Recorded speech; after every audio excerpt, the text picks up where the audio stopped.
Monday, December 4th, we'll have the next upcoming Wizards of the Coast ban announcement, which means I brought out the ban hammer, and now we get to talk about what happens when cards get banned.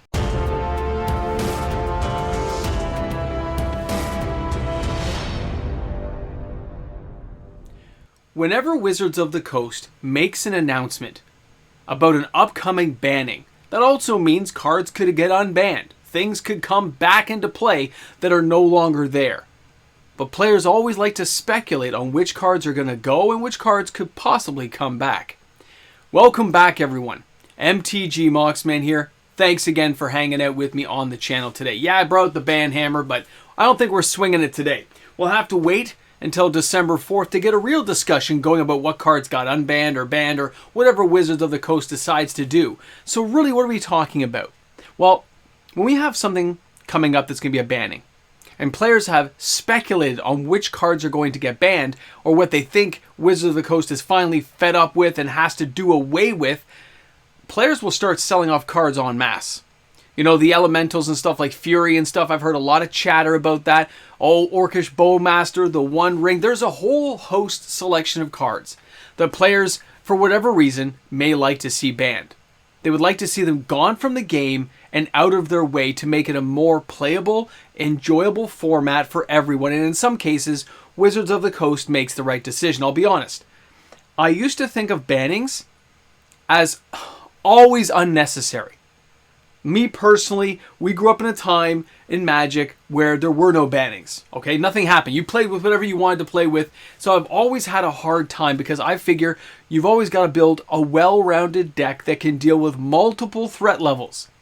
But as you get into the different formats, those formats can be warped by cards that are just too powerful, too out of place with what's going on. Now, in some cases, Wizards of the Coast still doesn't ban them, because they're capitalizing on them. They're making a lot of money as players seek these cards out in the primary market, meaning they're opening up boxes and hoping to get them, get that crack addiction on, but at the same time they are closely watching the secondary market so they can pick prime targets for reprints later. So even though you may want a card banned, it doesn't always happen. It doesn't happen the way you think it's going to based on your personal desire for a card to get banned or unbanned. I know a lot of friends out there who are hoping that something like Fast Bond would become unbanned. I know. Been there a long time, people hoping and praying that that card's going to get unbanned. And a lot of the vintage legacy cards, I don't think they should be banned at all. It's a casual format nowadays because it's so expensive to play. They don't do major tournaments anymore. Let it just have a good time. That's what I personally feel. But I understand there are still tournaments that happen.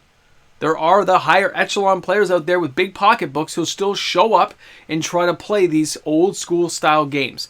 But at the same time, for the mass majority of people who are playing things like Commander, casual format, which means, again, I don't think a lot of things should be banned in that because it's casual.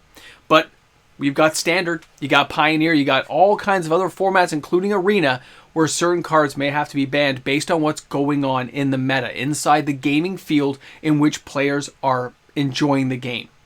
It's no fun trying to build a soldier deck that you're always wiped out on turn 3, turn 4. No matter what you do, you can't seem to win. Yes, you could have just built a horrible deck. The Moxman knows well. I don't always build what is best. I build what is fun to play, and a lot of our players do the same. But Wizards of the Coast wants to make it as enjoyable and fun for as many players as they can. And of course, everyone's definition of fun is completely different. I like to drag the games out and go like 20, 30 turns into the game, whereas some people think anything longer than turn 5 or 6 is ridiculous and unnecessary, and the game should be over so you can move on to the next game. Times have changed. Let's just leave it at that. Now, when we have bannings though, when we have cards that are getting banned, let's just take Fury for the example. Fury gets banned, Orcish Bowmaster gets banned in, I don't know, we'll say, what is it, Modern? Modern right now? Okay, Modern, it's gone. Commander, it's gone. Well, its price is going to plummet to next to 0. Because whatever formats is it going to be allowed in? In some cases, it's not allowed in any formats. Like many other cards that get banned, if it's banned in multiple formats, it really hurts the price tag. If it's only banned in 1 or 2 formats where it's available in, the price isn't so badly hit. It can rebound. Still maybe not as much as it used to be, but it doesn't get hit as hard as you would expect. There's lots of cards that I've seen available in 1 or 2 formats that I expected to be really cheap. When you check on it, even though it got banned in that format, it didn't drop as far as you thought. Now, a card like Oko, when that got banned, once upon a time, those cards just got wrecked in value, okay? Those things were like 40-something dollars, 50 bucks, 60 bucks. And when that banning came in, near the end of its lifespan, it had months and months in play. I guess not years, though. Months and months. You guys know what I mean. It was around for a while. People were abusing it and having a blast, and some players were not, and they got rid of it, and the price just crashed. I remember picking those up a few months after the banning, and they were like $8 a card. I only had 2 originally, bought myself a playset, and said, that's okay. I wanted a playset, now I've got it. It was very not expensive. It was very inexpensive to buy. It, compared to where it was, super cheap. And some players want that. They want to be able to get some of those cards that got banned just in case. And there's another segment of players out there. I know you. You guys email all the time. Why don't we take the banned cards and immediately add them to the reserve list? If they're banned in more than 1 or 2 formats and they're basically just overpowered, why not add them to the reserve list to add that extra layer of value for cards like that and allow them to be played in the vintage legacy styles? Not the worst idea depending on how it's done. I would like to see a little more research done on how that would impact the format, but I agree that an expansion of the reserve list is not a horrible idea. It allows new players to get in there. But right now let's just keep to the discussion of bannings. So if you're a player who thinks a card's going to get banned, those players are going to go en masse. They're going to go to their LGS. They're going to try to find some pathway to liquidate the cards. And we're still a few days away. We got the weekend here where I expect to see a lot of action on some of these cards. A lot of buying and selling is going to happen. I'll do some informational stuff on the top 10 this weekend. I'm sure I'll have more information by then. And then, of course, on Monday, we're going to find out what's getting banned or unbanned or what Wizards of the Coast is even talking about. Because sometimes it's a big to-do about nothing. It's a format that barely anybody plays, or it's just not a big announcement as players think it's going to be. But Wizards of the Coast has been known to surprise us once in a while. They have been known to throw a wrench in there and see what happens. So don't be surprised if this kind of stuff doesn't play out the way people think it will. And there's some total oddball reason why they've decided to ban or unban something. I remember when Time Vault became unbanned. And we were still playing Kitchen Table Magic, and that card was like a $25 card. And some of us have bought 2 or 3 to do these like Twiddle Vault decks, right? And they were super cheap, so we bought them. And this would be in the, I guess, what, late 90s? Somewhere around there. And look at the card now. Look how some of these cards can rebound in value when 10 years later they become unbanned, especially if it's a reserve list card. Now, of course, any card you're buying, don't forget, I have a TCG affiliate link found in the description of this video. So if you're shopping on TCG Player, don't forget to use my link. Just click it. Takes you to TCG Player for your shopping experience. And this channel gets a 3.5% kickback, which is awesome. Allows me to get cards for the channel. Appreciate it, guys. Anyone who takes the time, appreciate it. So with this upcoming ban, keep in mind, we don't know anything yet. We don't know what formats it's being affected. Now, that's the problem. Because you don't know what's going in, you don't know what's going to happen, it's going to cause a lot of like weird movements right now. I say if you're enjoying your decks and you're playing with them, you've had a couple of years with some of these cards like Fury, why get rid of them now? But if you're a person who paid top dollar, yeah, it can hurt if these cards get killed off and banned in a particular format. So I guess it's one of those things you have to wait and see what's going to happen. Be prepared to lose a lot of cash value in your cards, but at least you still get to enjoy the cards and still own them, which is always the upside of these kind of situations. 2 or 3 years later, power creep comes in, unbans the card, and you can get right back at it. Either way, I would love to know what cards you all think are going to get banned. What cards deserve to be banned? Which cards would you like to see unbanned?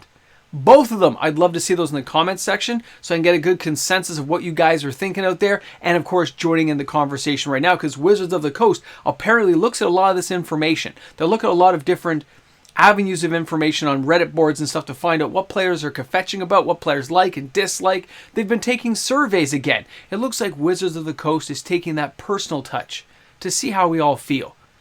But when it comes to bannings, sometimes they're done for the right reason. Always remember that. You're trying to make the formats as broad and as playable as possible. And as a player who's been there at some of these things and seen the same deck over and over and over again, it does get pretty repetitive and you want to try something new. Thanks a lot for hanging out, guys. Thanks for being here. I'm looking forward to seeing your comments in the comments section. And of course, we'll be back tomorrow with another video. Have an awesome day. Hey guys, a big shout out, a big thank you to the fantastic patrons we have here on the channel, each and every day, supporting this channel and allowing us to grow and get closer to 20,000 subscribers. Thanks again. Welcome back to the Ramble Jamble. Yes, the coffee is here. Or it was. It's gone now. I thought we were only going to have one banning a year or something. Maybe I'm wrong. Maybe I read that somewhere. I thought I heard an announcement. And here we are going into the second banning, where a lot of players are going to be like, what's going to happen? But I got a lot of emails. And you guys know who you are. But those emails were about Fastbond and Tolarian Academy. I've answered all the emails. I've given the information out. But I'll say it to the rest of you guys here at the end of today's video. I'm not expecting those cards to get unbanned in this announcement. I don't think there's any new cards that have come along that would trigger enough of an effect to make those cards worth unbanning at this moment. It's still fascinating to think it could happen. It definitely sets the market kind of like going a little bit wild on some of these sales. I'll be curious to see how the reserve list top 10 is this weekend. Whew, that was some crazy sales last week, but either way, it's going to be fun. These kind of things just it's like kicking the anthill. And the ants just come scurrying out going, what happened?